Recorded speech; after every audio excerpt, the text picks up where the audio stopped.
सत श्री अकाल स्टूडेंट्स, असी सोर्सेज ऑफ एनर्जी चैप्टर अज करन लगे non conventional sources of energy. Non conventional sources मतलब जोड़े गैर परंपरागत तरीके है एनर्जी के। गैर मतलब कि जैसे जोड़े ज़्यादा यूज़ च नहीं लियाते पर जोड़े अजकल सानू ज़रूरी है यूज़ करने। क्यों ज़रूरी है?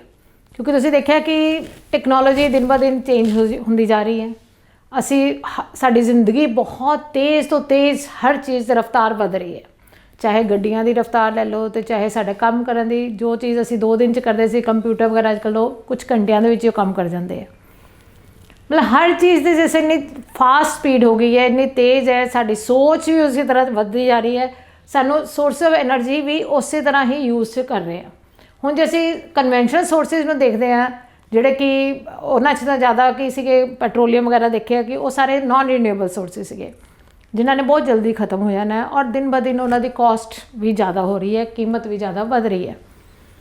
तो हुण साडी सोच विच आ रहा है कि वो तरीके असी यूज़ करिए जिहड़े कि ज़्यादा कॉमनली नहीं यूज़ हो रहे बट साडे लई रीन्यूएबल भी है और पोल्यूशन फ्री भी होण ते सानू ज़्यादा से ज़्यादा असी उन्होंने यूज़ करने के तरीके लभीए।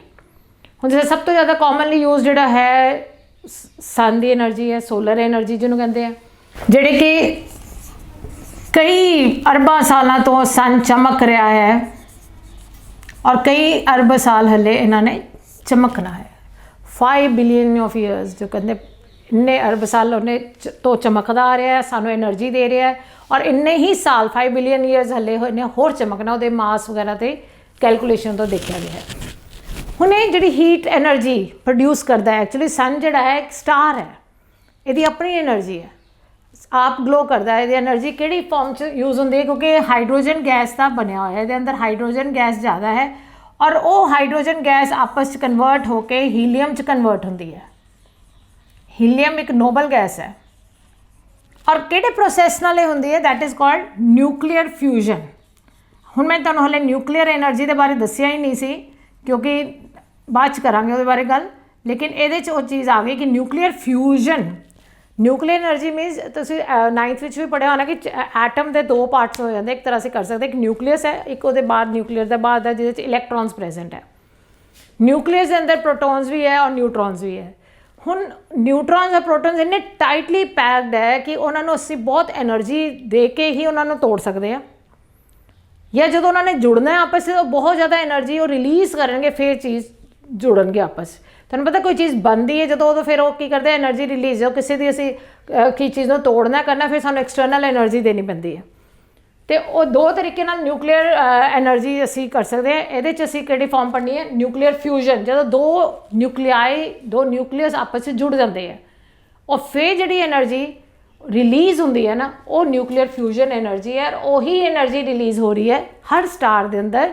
असी हर स्टार के अंदर तो बाद असी मेनली लैनी है सन के अंदर क्योंकि नियरेस्ट स्टार उधर गिनिया जाता है और ये काफ़ी साड़ी अर्थ के उत्ते भी हीट आ रही है, लाइट आ रही है, that is mainly from the sun. तुसीं पढ़िया कि हाइड्रोजन के न्यूक्लियस के अंदर एक की होंदा है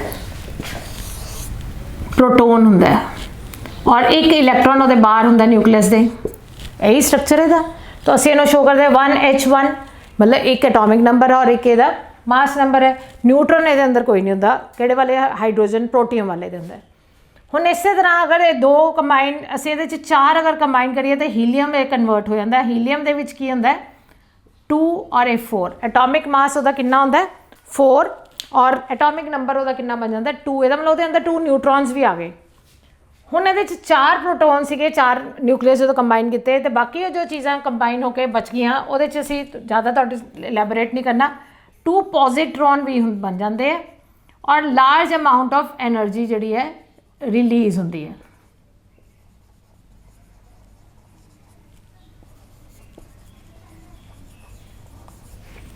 तो 2 की जगह 4 न्यूक्लियाई हाइड्रोजन के कंबाइन होए और नाल की जो कंबाइन हो गए तो की बन जाता है 2 ही हीलियम बन गए, एक हीलियम का न्यूक्लियस बन गया, 2 पॉजिट्रॉन बन गए और large amount of energy release हो जाती है। ये रिएक्शन एक है न्यूक्लीयर फ्यूजन का जिहड़ा कि सन के अंदर चलता है और इन्ने सालों तो चल रहा है, इन्ने सालों तो चल रहा है करोड़ों अरबा साल तो इस करके सन की अजकल फॉर्मेशन के की है की कंपोनेंट्स है ਹਾਈਡਰੋਜਨ ਗੈਸ ਦੇ ਨਾਲ ਹੀਲੀਅਮ ਗੈਸ ਵੀ ਪ੍ਰੈਜ਼ੈਂਟ ਹੈ ਅਲੋਂਗ ਵਿਦ ਪੋਜ਼ਿਟਰॉन ਐਂਡ ਆਲ। ਲੇਕਿਨ ਇੰਨੀ ਅਮਾਊਂਟ ਆਫ एनर्जी ਜਿਹੜੀ ਰਿਲੀਜ਼ ਕਰ ਰਿਹਾ ਹੈ ਔਰ ਇੰਨੀ ਦੂਰ ਵੀ ਹੈ, ਸਾਡੇ ਅਰਥ ਤੱਕ ਇਹ ਸਾਰੀ ਨਹੀਂ ਪਹੁੰਚਦੀ। ਕਿਉਂ ਨਹੀਂ ਪਹੁੰਚਦੀ? ਕਿਉਂਕਿ ਐਟਮੋਸਫੀਅਰ ਰਸਤੇ 'ਚ ਆ ਜਾਂਦਾ। ਮੈਕਸੀਮਮ એનર્ਜੀ ਜਿਹੜੀ ਹੈ ਉਹ ਐਟਮੋਸਫੀਅਰ ਦੇ ਵਿੱਚ ਹੀ ਐਬਜ਼ੌਰਬ ਹੋ ਜਾਂਦੀ ਹੈ ਔਰ ਫਿਰ ਟਰਾਂਸਮਿਟ ਹੁੰਦੇ ਇਹ ਸਾਡੇ ਤੱਕ ਕਿੰਨੀ 47%। ਉਹੀ ਬਹੁਤ ਹੈ। ਜੇ ਸੋਚੋ 100% ਦੇ 100% ਪਹੁੰਚਦੀ ਤਾਂ ਫਿਰ ਅਰਥ ਦੇ ਉੱਤੇ ਵੀ ਲਾਈਫ ਨਹੀਂ ਐਗਜ਼ਿਸਟ ਕਰਨੀ ਸੀ। This is due to the atmosphere, the presence of atmosphere ਕਿ ਅਮਾਊਂਟ ਆਫ એનર્ਜੀ ਇੰਨੀ ਕੁ ਹੈ ਸਾਡੇ ਲਈ ਕਿ ਲਾਈਫ ਇਹਦੇ 'ਚ ਐਗਜ਼ਿਸਟ ਕਰ ਸਕਦੀ ਹੈ। ਹੁਣ ਇਹ ਸੋਲਰ એનર્ਜੀ ਦੇਖਿਆ ਜਾਏ ਤਾਂ solar energy he main source of energy ਹੈ, ਜਿਹਦੇ ਨਾਲ ਕਿ ਹਵਾ ਵੀ ਹੈ, ਜਿਹਦੇ ਨਾਲ ਕਿ ਪਾਣੀ 'ਚ ਵੀ એનર્ਜੀ ਹੈ, ਤੇ ਜਿਹਦੇ ਨਾਲ ਕਿ ਮਤਲਬ ਹਰ ਚੀਜ਼ ਜਿਹੜੀ ਸੋਰਸ ਆਫ એનર્ਜੀ ਅਸੀਂ ਪੜ੍ਹ ਚੁੱਕੇ ਹਾਂ ਨਾ। ਈਵਨ ਜੇ ਫੋਸਿਲ ਫਿਊਲਸ ਵੀ ਬਣੇ ਹੈ ਤਾਂ ਪਲਾਂਟਸ ਵਿੱਚ એનર્ਜੀ ਕਿੱਥੋਂ ਆਈ ਸੀ? ਫੋਟੋਸਿੰਥੇਸਿਸ ਤੋਂ। ਫੋਟੋਸਿੰਥੇਸਿਸ ਕਿਸ ਤਰ੍ਹਾਂ ਹੋ ਰਿਹਾ? ਇਨ ਦ ਪ੍ਰੈਜ਼ੈਂਸ ਆਫ ਸੋਲਰ એનર્ਜੀ। ਉਹ ਮਤਲਬ ਕਿਸੇ ਨਾ ਕਿਸੇ ਫਾਰਮ 'ਚ ਹਰ ਜਗ੍ਹਾ 'ਤੇ ਤੁਹਾਨੂੰ ਸੋਲਰ એનર્ਜੀ ਡਾਇਰੈਕਟਲੀ ਔਰ ਇਨਡਾਇਰੈਕਟਲੀ ਹੀ ਮਿਲੇਗੀ। ਤਾਂ ਪ੍ਰਾਇਮਰੀ ਸੋਰਸ ਆਫ એનર્ਜੀ ਅਸੀਂ ਦੇ ਦੇਖੀਏ ਤਾਂ ਕੀ ਹੈ? Solar energy. ਕਿਉਂ ਨਾ ਅਸੀਂ ਉਹਨੂੰ ਹੀ ਟਰੈਪ ਕਰ ਲਈਏ? ਕਿਉਂਕਿ ਟਰੈਪ ਕਰਨਾ ਪਤਾ ਕਿ ਨੇਚਰ ਨੇ ਇੱਕ ਚੀਜ਼ ਨੂੰ ਹੀ ਦਿੱਤਾ ਹੋਇਆ। ਸੋਲਰ એનર્ਜੀ ਨੂੰ ਟਰੈਪ ਕਰਕੇ ਕੈਮੀਕਲ 'ਚ ਕਨਵਰਟ ਕੌਣ ਕਰ ਸਕਦਾ ਹੈ? ਸਿਰਫ green plants. Green plants, green ਕਿਉਂ ਬੋਲਿਆ ਮੈਂ? ਕਿਉਂਕਿ ਉਹਦੇ ਅੰਦਰ ਜਿਹੜਾ ਸੈੱਲ ਦੇ ਅੰਦਰ ਇੱਕ ਚੀਜ਼ ਹੈ ਕਲੋਰੋਪਲਾਸਟ, ਜਿਹਦੇ ਅੰਦਰ ਕਲੋਰੋਪਲਾਸਟ ਜਿਹੜਾ ਹੈ ਪਲਾਸਟਿਡ ਹੈ, ਉਹ ਐਸੀ ਚੀਜ਼ ਹੈ ਜਿਹੜੀ ਕਿ ਸੋਲਰ એનર્ਜੀ ਨੂੰ ट्रैप करती है और फिर वो फोटोसिंथेसिस करने में हेल्प करती है और फिर जो कार्बोहाइड्रेट्स वगैरह बनते हैं that is due to the presence of that solar energy trapped by the chloroplast और chlorophyll pigment you can say. तो होर कोई हुन इंसान ह्यूमन बीइंग इन्ना को दी टेक्नोलॉजी वास्ट हो गई करिए, लेकिन वो चीज़ हजे भी नहीं उन्होंने लभ रहा कि कोई ऐसी चीज़ ढूंढ लभे कि जिहदे नाल वो असीं सोलर एनर्जी नूं ट्रैप करके किसी भी तरीके ना यूज़ कर सकते, कभी भी उन्होंने यूज़ कर सकते in the form of that cell and all. लेकिन इनडायरैक्टली उन्होंने ट्रैप नहीं कर रहा, तो उन्होंने कन्वर्ट कर रहा सोलर एनर्जी ਨੂੰ डिफरेंट फॉर्म्स ਵਿੱਚ। ਹੁਣ ਇੱਕ ਤਰੀਕਾ ਤਾਂ ਮੈਂ ਇਹ ਦੇਖਿਆ ਕਿ ਅਸੀਂ ਸੋਲਰ એનર્ਜੀ ਨੂੰ ਕਿਸ ਤਰ੍ਹਾਂ ਯੂਜ਼ ਕਰ ਸਕਦੇ ਹਾਂ। ਅਸੀਂ ਦੇਖਿਆ ਕਿ LPG ਦੇ ਉੱਤੇ ਅਸੀਂ ਖਾਣਾ ਬਣਾ ਰਹੇ ਕਰ ਰਹੇ ਹਾਂ, ਮਾਂ ਰਾਜਮਾ ਬਣਾਉਣੇ ਹੋਣ ਤਾਂ ਕਿੰਨਾ ਟਾਈਮ ਲੱਗ ਜਾਂਦਾ, ਗੈਸ ਕਿੰਨੀ ਅਸੀਂ ਯੂਜ਼ ਕਰ ਰਹੇ ਹਾਂ। ਤਾਂ ਉਹ ਤਾਂ ਹੁਣ ਪਤਾ ਨॉन ਰੀਨਿਊਏਬਲ ਸੋਰਸ ਆਫ એનર્ਜੀ ਹੈ। तो ਅਸੀਂ क्यों ना एक ऐसी चीज़ बनाइए कि माँ राजमा बर्तन च पाइए और छत के उत्ते रख दिए और धुप्पे अपने आप बनते रहन, क्योंकि पानी उबल नहीं सकता धुप्प की एनर्जी नाल। पानी नूं उबालना है तो 100 डिग्री टैंपरेचर चाहिए है। फिर उन्होंने सोचा किस तरह हो सकता है, तो उन्होंने की किया सोलर कुकर बनाने की कोशिश की। तो एक तरीका सब तो ईजी वे मिलिया कि by forming solar cooker cook जड़ा कर सके by using the solar energy, तो क्यों ना असी खाना बनाने का जरिया लभ लीए। हुण ये सोलर कुकर भी दो तरीके के है। एक ये वाला जिहड़ा है बॉक्स टाइप सोलर कुकर है, simple and the easy one.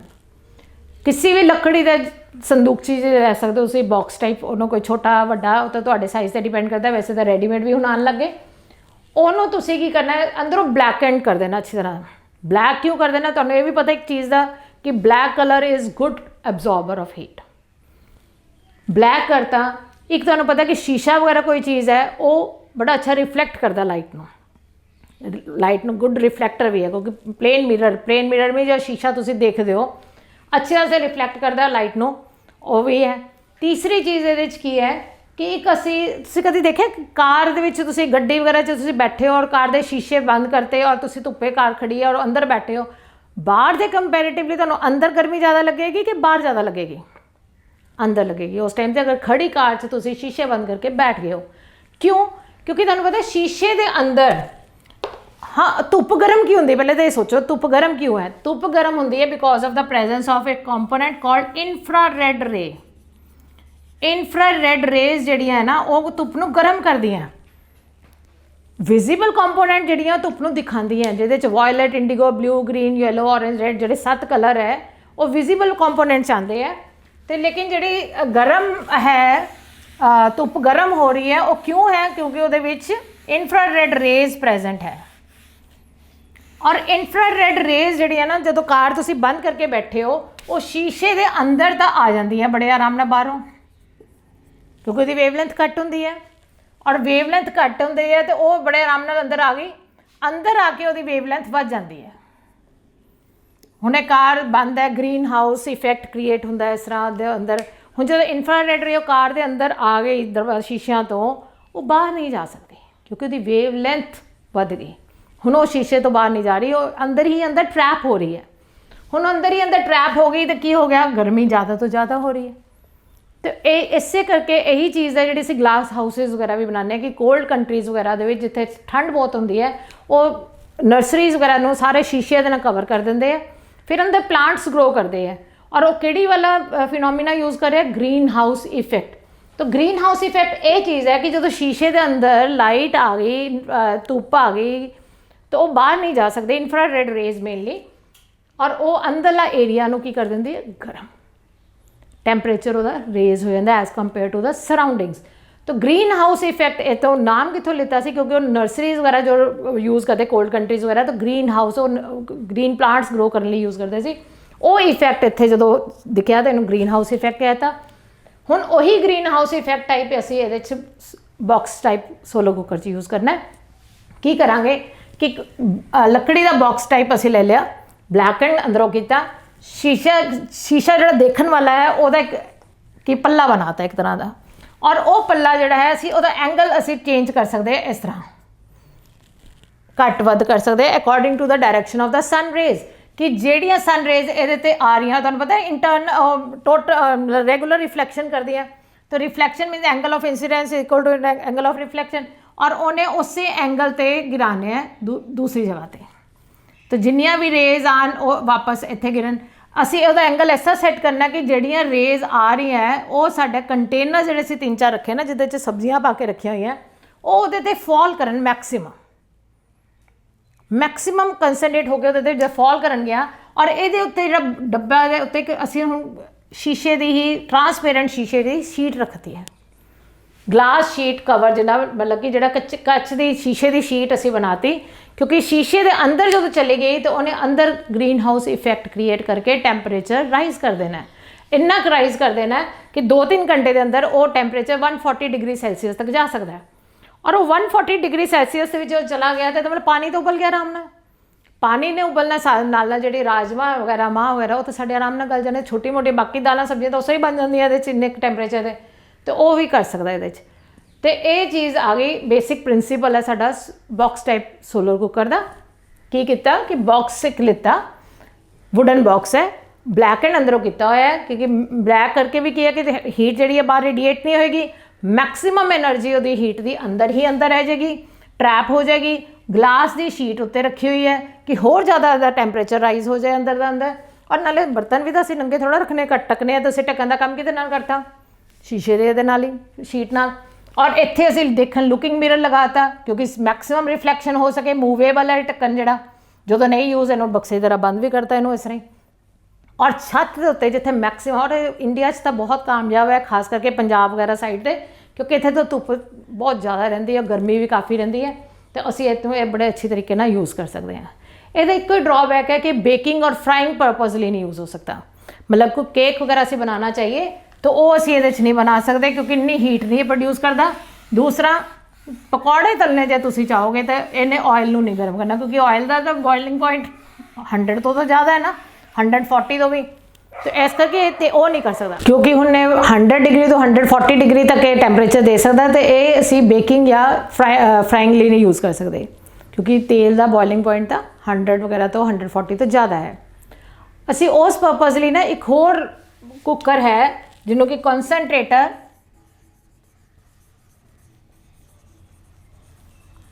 Solar cooker कह सकते हैं।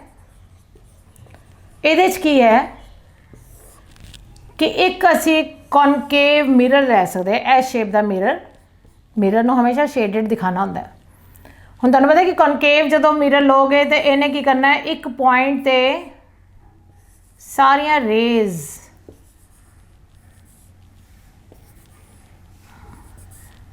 मर्ज कर दिंदा एक पॉइंट के उत्ते,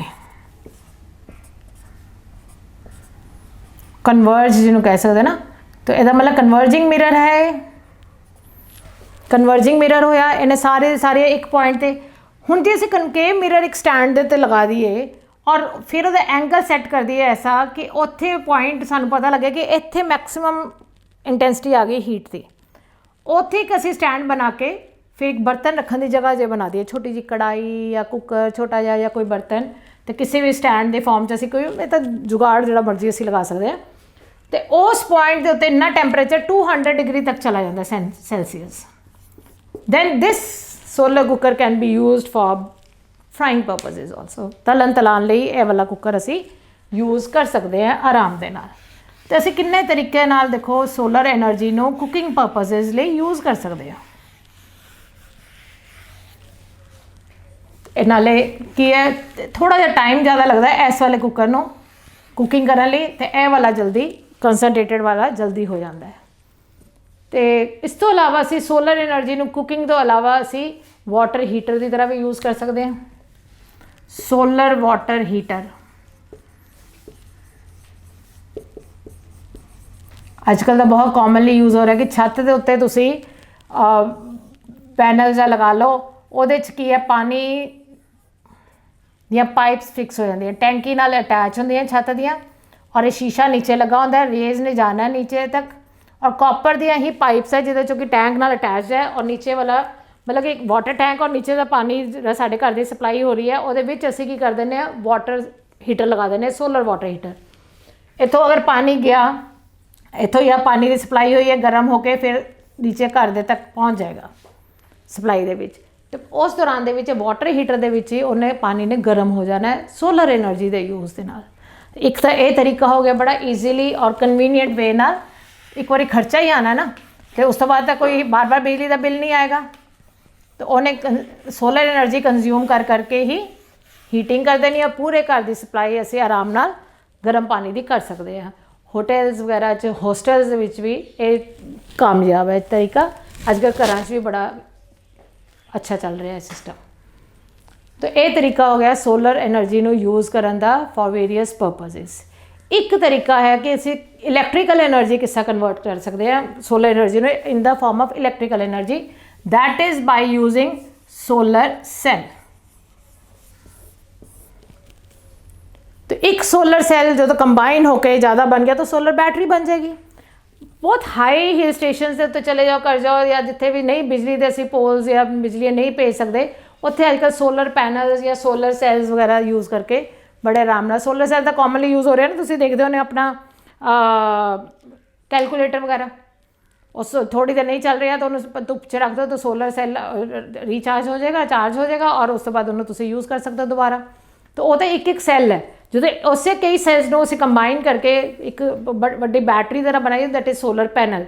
तो सोलर पैनल को भी असीं यूज़ कर सकते हैं for getting electrical energy.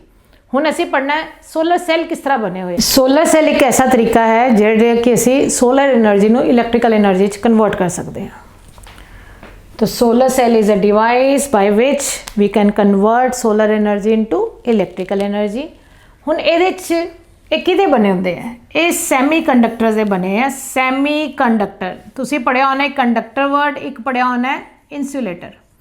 Conductor means which can conduct which allows electric current to pass through them, insulator which do not allow electricity to pass through them. Rubber plastic ये सब insulators आ गए, और metals वगैरह तकरीबन conductors.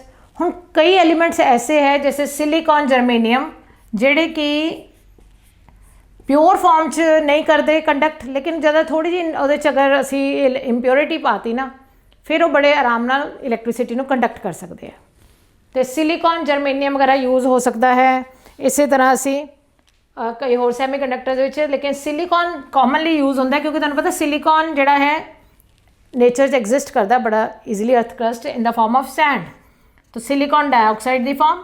लेकिन असी इहनूं ऐसा नहीं यूज़ कर सकते, इनू बहुत रिफाइंड फॉर्म च सिलिकॉन नूं एक्सट्रैक्ट करना पैंदा है, फिर वो यूज़ होंदा है सोलर सैल बनाने च। हुण वो रिफाइंड फॉर्म च जदों असीं एक्सट्रैक्ट करना उन्होंने भी लागत बड़ी आ जाती है, पैसे बहुत लग जाते उहदे च।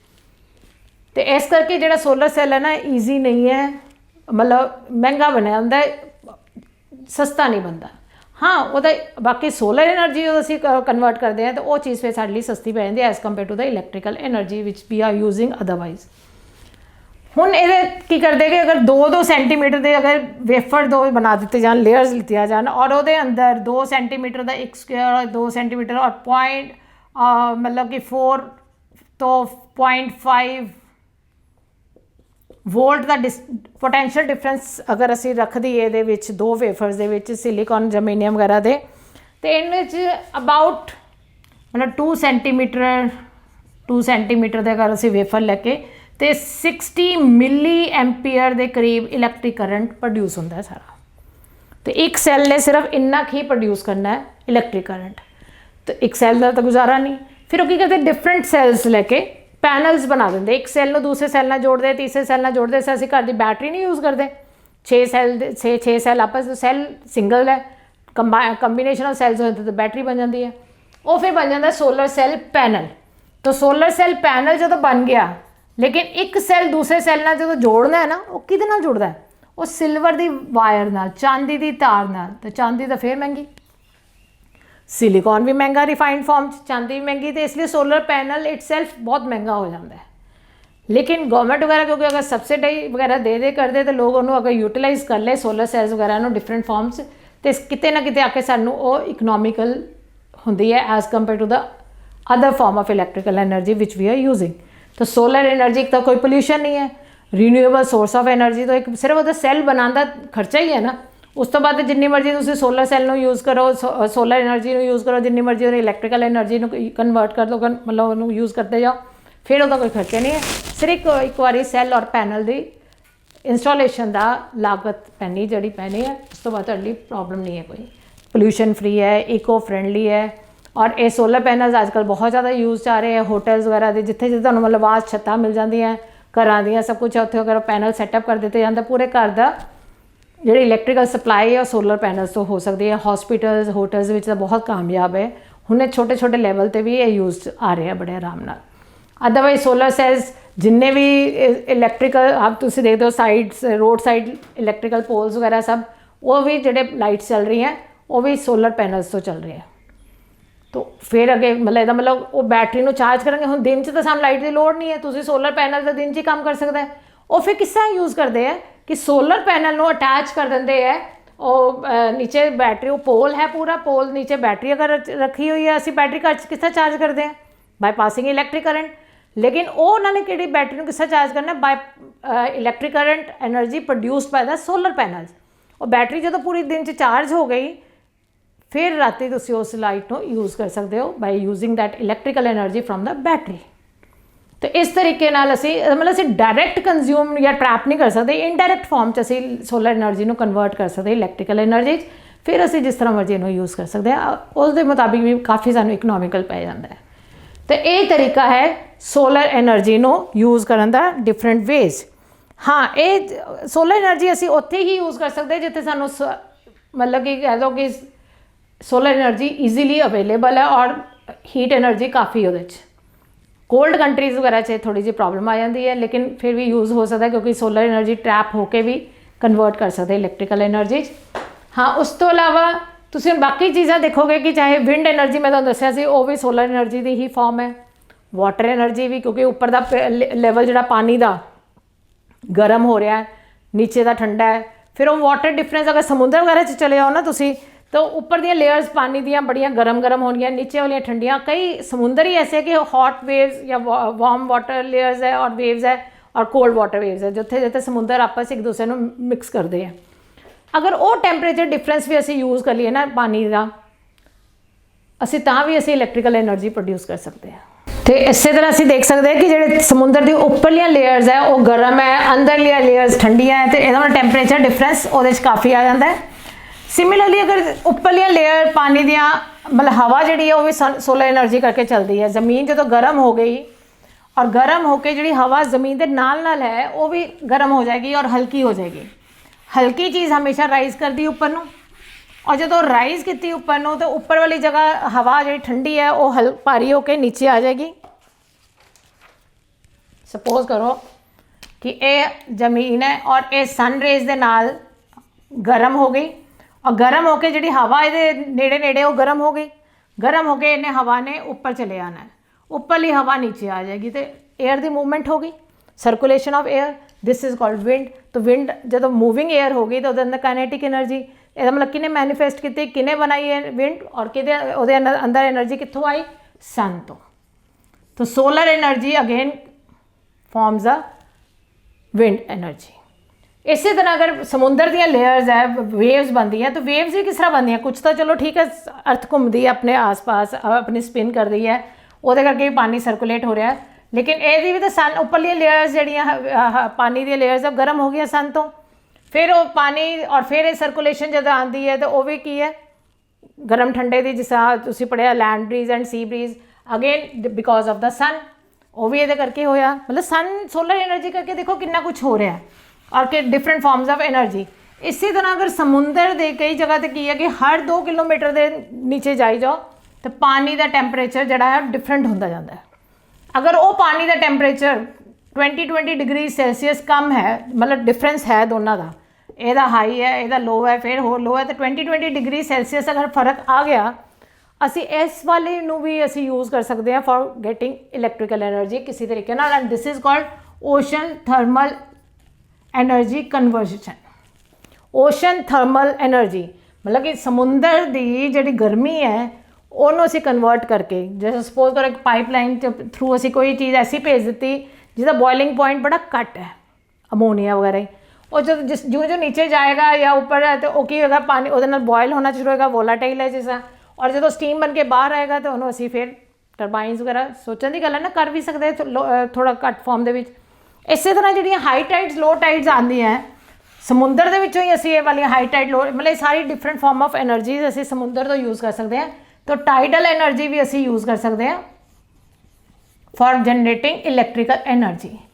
तो हाई टाइड लो टाइड बनता है जो पानी समुंदर का बहुत हाई तो चला गया तो कई बार तो बाहर तक आ जाता, वो भी बड़ी एनर्जी होंगी है। उस तो बाद होंगी तो भी मून का सोलर अट्रैक्शन के करके, फिर जितों एक लेयर साइड तो पानी अगे चला गया हाई टाइड बन गया तो दूसरी साइड से लो टाइड आ गया। अगर उस साइड से कोई लैंड एरिया ऐसा है नैरो लैंड एरिया है जिस तरह, तो असी उस जगह पर 2 मतलब डैम्स अगर उत्थे बना दिए तो हाई टाइड और लो टाइड में भी असी कन्वर्ट कर सकते हैं, एनर्जी यूज़ कर सकते हैं फॉर गेटिंग इलैक्ट्रिकल एनर्जी। मतलब तरीका वही है कि टरबाइन चलानी है सब कुछ है, लेकिन एनर्जी सोर्स किहड़ा सी यूज़ करना टाइडल एनर्जी। तो इस करके जी समुंदर तो असी किहड़ी तरह की एनर्जी यूज़ कर सकते हैं, टाइडल एनर्जी यूज़ कर सकते हैं। वेव एनर्जी क्योंकि लहरां चल रही हैं भी सूरज के करके सारियां डिफरेंट वेव्स बन रही हैं, वो अंदर काइनेटिक एनर्जी को असी यूज़ कर लीए। इस तरह ओशन थर्मल एनर्जी असी यूज़ कर लीए, तो डिफरेंट फॉर्म ऑफ एनर्जी है जी कि असी यूज़ कर लें फ्रॉम द ओशनस।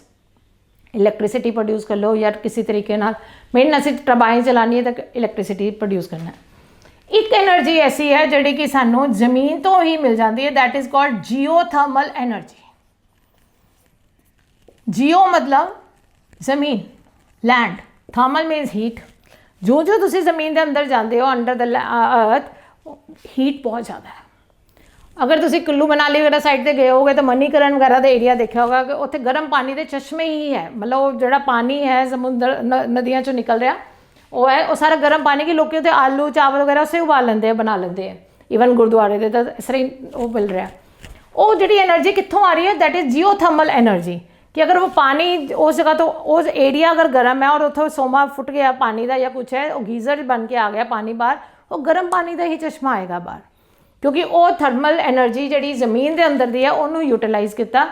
हाँ वो that is not manifested by the sun energy, क्योंकि इत्थे तो सोलर एनर्जी नहीं है, जमीन की अपनी ही एनर्जी है, इन्नी हीट एनर्जी है कि वो यूज़ हो सकती है फॉर डिफरेंट परपजेस। हुण इत्थे भी अगर जमीन उस जगह पर जिथे वो सोर्स है हीट का, उत्थे अगर तुसी पाइपलाइन के थ्रू कोई वोलाटाइल मटीरियल भेजदा जैसे मैं अमोनीया गैस वगैरह किया, और दूसरी साइड तो तुसी उन्होंने स्टीम की फॉर्म चो निकाल लिया किसी तरीके नाल, मतलब बॉइलिंग पॉइंट के उत्ते उन्होंने फिर तुसी टरबाइन्स वगैरह यूज़ करके मतलब इलैक्ट्रिकल एनर्जी कन्वर्ट कर सकते हो। So these are different forms of energy which are non conventional but free of cost you can say, और रिन्यूएबल भी है, और तीसरा इको फ्रेंडली भी है, जो पोल्यूशन नहीं क्रिएट कर सकता। तो सानू कोशिश यही करनी चाहिए कि असीं ज़्यादा तो ज़्यादा एक गैर परंपरागत जिन्होंं कह रहे हैं उन्होंने परंपरागत बना लिए तो ज़्यादा वधिया। असीं इन्हों कॉमनली यूज़ तो तुहाडे लोगों की जनरेशन अगर इस चीज़ों के उत्ते ज़्यादा सोचे विचारे और नए नए टेक्नीक्स के नाल इनू यूटिलाइज़ कर सके तो ये बहुत ही वधिया गल हो जाएगी नैक्सट जनरेशन लिए, क्योंकि एक टाइम आना बहुत जल्दी ही पेट्रोलियम और ये सब प्रोडक्ट्स वैनिश होने वाले हैं, ख़त्म होने वाले हैं, या कोई जना आम आदमी उन्हें अफोर्ड नहीं कर सकता। so better go for these things. Thank you.